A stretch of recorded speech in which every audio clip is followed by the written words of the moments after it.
Idol, baka ikaw ay meron ng sintomas ng STD o yung tulo po na tinatawag natin, sexually transmitted disease, o baka naman ikaw ay may kakilala ka na meron na pong ganito, Idol.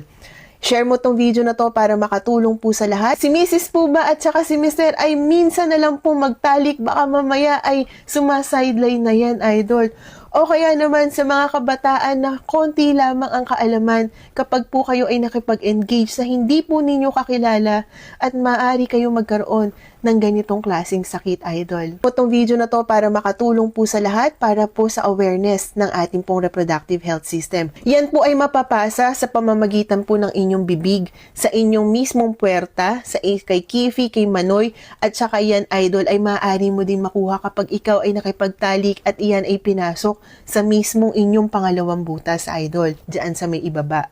Ano po ba yung mga sinyales na maaari po magsabi sa inyo na meron na po kayong sexually transmitted disease? Ito po ay para po sa babae at para sa lalaki. Ito po ay maaari kayong magkaroon ng pangangati diyan sa inyong ari, pamumula, pain. Ito po ay nagkakaroon kayo ng pain. Lalong-lalo na kapag kayo ay nakikipagtalik, Idol. Napakasakit kapag kayo ay nakikipagtalik. Maari din po kayo, Idol, na maka-experience ng discharge o yung lumalabas po sa inyong ari. Sobrang bulok po yung amoy niyan, Idol. Para po yung yellowish, greenish color. Indikasyon yan, Idol, na may bacteria o infection na nagaganap dyan, Idol. Meron pong masangsang na amoy, Idol. Maari ka po magkaroon ng mga rashes, Idol, dyan sa inyong ari. Maari po yan ay mag-cause ng pangangati hanggang sa mamagayan, Idol. Marami pong klase ng sexually transmitted disease katulad po ng meron pong chlamydia, gonorrhea, syphilis. Yan po ay treatable at po pwede po makagamot ng antibiotic. Yan po ay klase ng bacteria, Idol.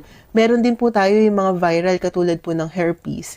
Yan po yung mga warts na tumutubo sa inyong bibig, sa inyong ari, Idol. Pwede din pong i-treat yan, kaya lang depende po kung anong klase po ang inyong nakuha. At yan po ay dumadami, Idol. At meron din po tayong tinatawag po, Idol, na parasitic. Yan po, Idol, yung gumagalaw. Ang tawag po dyan yung trichomoniasis. Yan po, Idol, ay klase po ng parasitic na specimen, Idol. Kung kayo ay nakaramdam ng mga ganyang sign, Idol, kailangan nyo pong magpunta sa doktor para makuhanan po kayo ng specimen, malaman po sa laboratorio kung kayo po ba ay positibo sa ganitong klaseng sakit, Idol. Nakakahawa po ito at kailangan po ay mag-ingat po kayo sa lahat ng tao, sa inyong kakilala o sa inyong partner, kahit kanino pa man na kayo ay makikipag-engage ng pagtatali. Katawan mo yan, Idol, may karapatan kang malaman. So, kung ikaw po ay may duda, magpa-check ka po, Idol, agad-agad. Huwag mo na pong hintayin na merong sintomas na lumabas. Dahil minsan po, Idol, wala pong sintomas itong sexually transmitted disease. Nakakahawa din po, Idol, ito kapag po kayo ay buntis, maaaring mapasa po ito sa baby na ilalabas po ninyo. Yun lamang po, Idol. Please stay happy, stay healthy. Good vibes only. Please don't forget to like, share, and follow me for more videos. Mag-ingat po tayo, Idol. Mag-ingat, mag-ingat, mag-ingat. Huwag po basta-basta binubuka. Huwag po basta-basta itinatayo itong si Manoy at pinapasok sa hindi mo kakilala, Idol. Yun lamang po. Good vibes only. Magandang buhay, mga Idol.